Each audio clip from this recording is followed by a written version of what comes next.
快给我查查。好，查完了马上告诉我啊。马上给。好好好。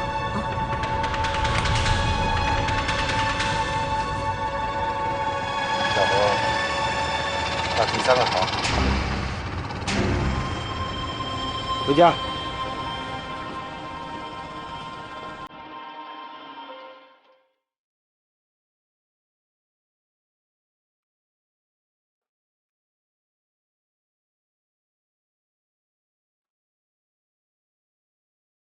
文叔，这批货，现在这批货的重要问题有2个，一个是模板的质感有待改进，二是油墨色彩的成分要重新。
程处长一直为我的安全担心，他是个很奇怪的人。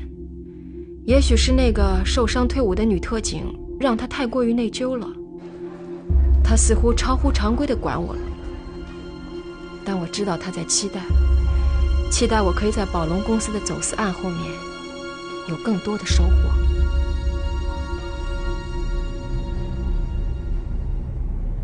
来了。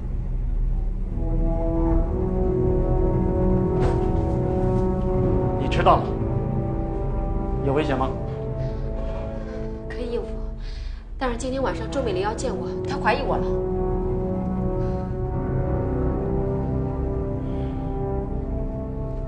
如果是这样，你坚持一下，我会有所行动帮你。是。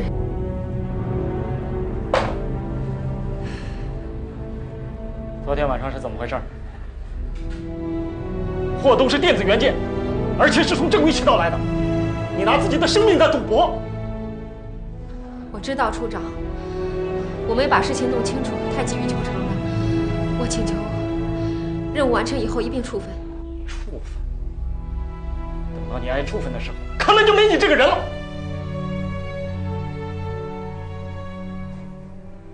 怎么样？深藏的地点有线索吗？还在调查，不过我发现了这个假币。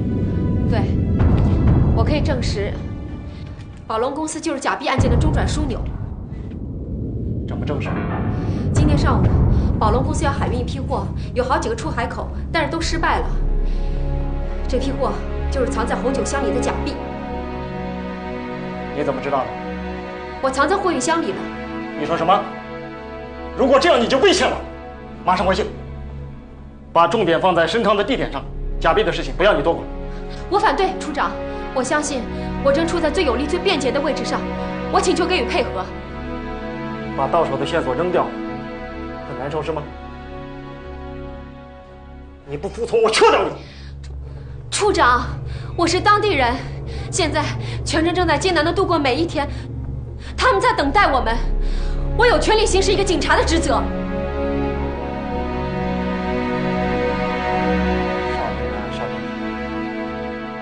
这件事的厉害吗？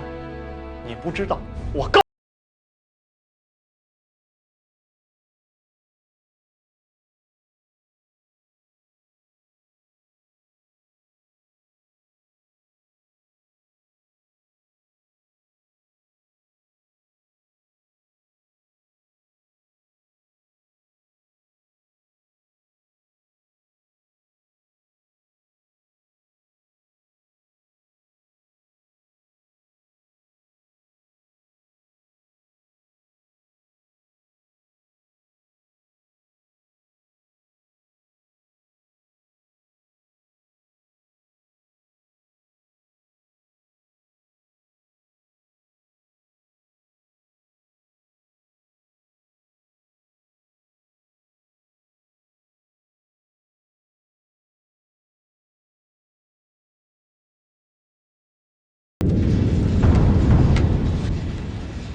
知道为什么冒险带你到这儿来吗？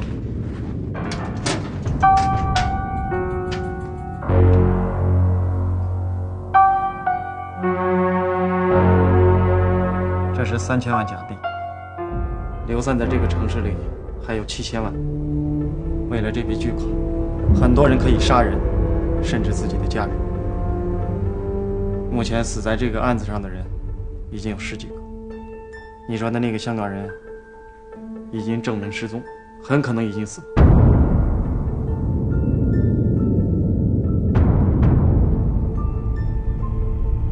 处长，你说的这些我都能感觉到。选拔特警的时候，我就已经有了心理准备。我不觉得这很可怕。我再说明一点，你的任务就是搜查走私线索，涉及到假币案件，会带来无形的危险。我们已经有了自己的侦破方案，你完成好自己的任务。我不希望再失去一个好警察。处长，我不是黄娟。执行命令，小毛，带他出去。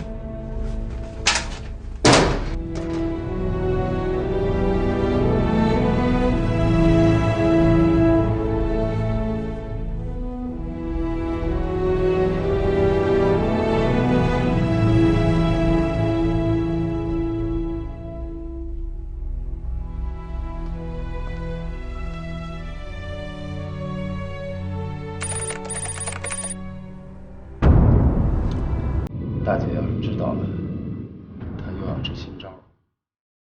云子，下午我都不在，看严实。我总感觉这2天要出大事。交给我吧。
钱总，大姐在等我。咱们还有点时间。阿然，从六叔墓地回来，去哪儿了？我去医院了。我要不是约了您，我现在还在医院里呢。是看哥哥？对啊。钱总，为什么我到公司上班这段日子里，我做什么事总有人看着我呢？您约我出来干什么？我知道。其实我也早想跟您说了，我想辞职。辞职？安然，我今天单独找你出来，就是想跟你说，我很欣赏你，所以，我希望你忍过这段时间。你知道，现在是非常时期。但是我要跟你说，公司非常需要你。钱总，我只想过一个普通人应该过的生活。我一直觉得，您的公司我还是不太适应。老实告诉你，你今天过不去，走到哪儿都会很惨。钱总，您别吓唬我了，这是有法治的国家，大不了算我倒霉到了你们公司，我可以走啊。而且你放心，我不会说任何话的。没人相信，而且现在就有人怀疑你是卧底。卧底？